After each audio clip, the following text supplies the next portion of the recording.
अब आपने जो पिछले स्पीकर थे उन्होंने फॉरेन पॉलिसी की बात की, हम भी फॉरेन पॉलिसी की बात करते हैं। चलिए डिफेंस से शुरू करते हैं, बहुत ऑप्शन है, आप बताइए कहां से शुरू करें। बिजली, डिफेंस, बहुत ऑप्शन है। Defence, let us start with defence. अब डिफेंस में अदानी जी का कोई एक्सपीरियंस नहीं था, जीरो एक्सपीरियंस। कल मैंने प्रधानमंत्री को एचएएल में देखा, प्रधानमंत्री जी ने कहा कि गलत आरोप लगाया, मगर रियलिटी तो यह है कि एचएएल का जो कॉन्ट्रैक्ट था 126 हवाई जहाजों का, वो अनिल अंबानी को चला गया और अनिल अंबानी बैंकरप्ट हो गया। वहां भी फैसिलिटेशन था। अब देखिए, और ये जो फ्यूचर एंटरप्रेन्योर्स हैं, जो बिजनेस स्कूल हैं, हार्वर्ड यूनिवर्सिटी जैसे स्कूल हैं, इनको इसका केस स्टडी, इसकी केस स्टडी बनानी चाहिए, शायद बने।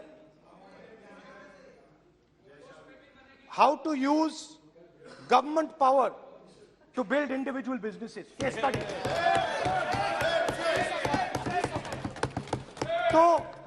तो अब देखिए, अदानी जी की डिफेंस में इंटरेस्ट देखिए।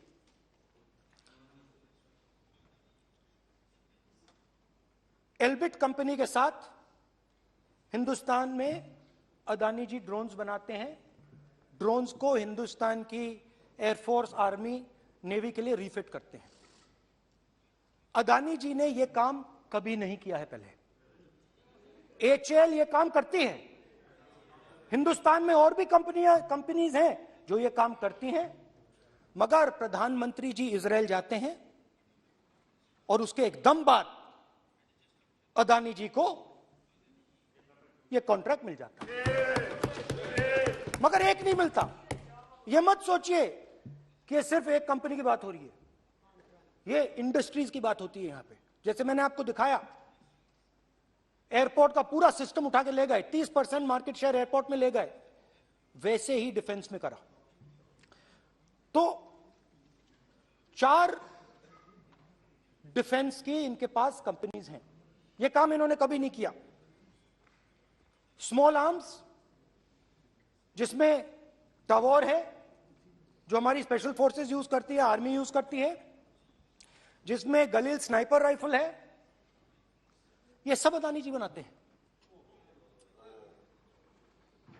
सीधा स्ट्रेट इजराइल में प्राइम मिनिस्टर जाते हैं, प्राइम मिनिस्टर के साथ वहां पे मतलब बीच में पैदल चलते हैं और फिर जादू से पीछे से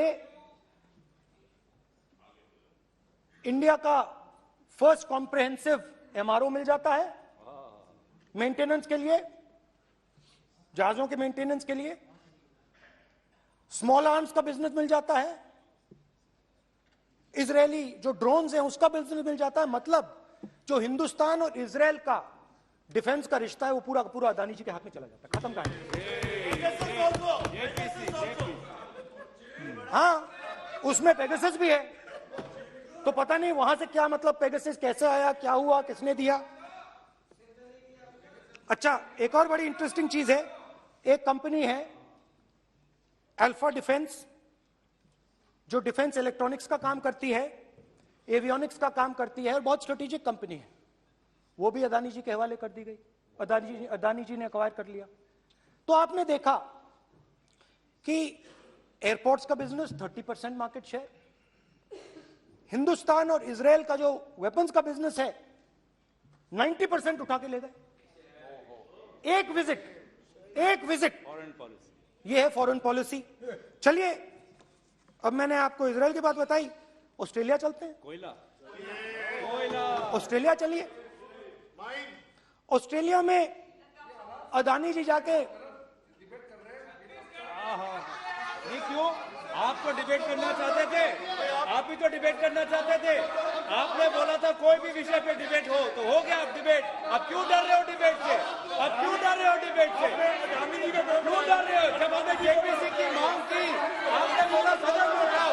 अब क्यों डर रहे हो? अब क्यों डर रहे हो? अब क्यों डर रहे हो? आप चर्चा से क्यों डर रहे हो? चर्चा से डर रहे हो आप? बैठे बैठे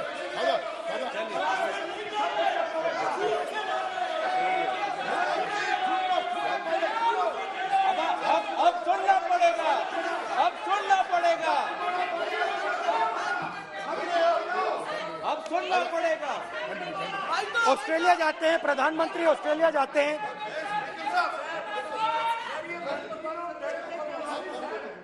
प्रधानमंत्री ऑस्ट्रेलिया जाते हैं। He's not yielding.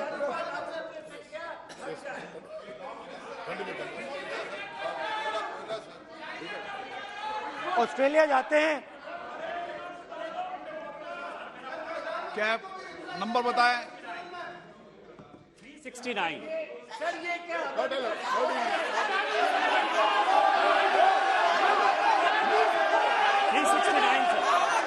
ये कहता है सर, एक पेपर और document to be laid on the table shall be duly authenticated by the member presenting. देखिए पूरा सरकार इन्होंने सर, मैं इनको चैलेंज करता हूं कि जीएमआर और जीबीके उसको कब एयरपोर्ट का जो है संचालन का अधिकार था और कौन सा रूल है वो कोर्ट करे सर।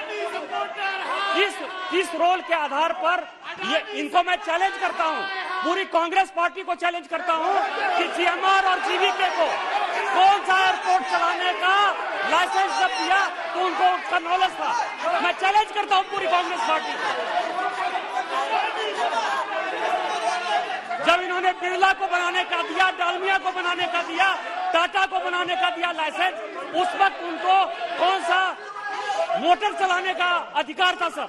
ये गलत बयानी कर रहे हैं। मेरा ये कहना है कि आप एलिगेशन प्रधानमंत्री को ऊपर लगा रहे हैं, आप पेपर दीजिए और कौन सा रूल भारत सरकार ने चेंज किया एयरपोर्ट में अडानी के लिए वो ऑथेंटिकेट कीजिए, नहीं तो इस तरह की बात नहीं कर सकते हैं।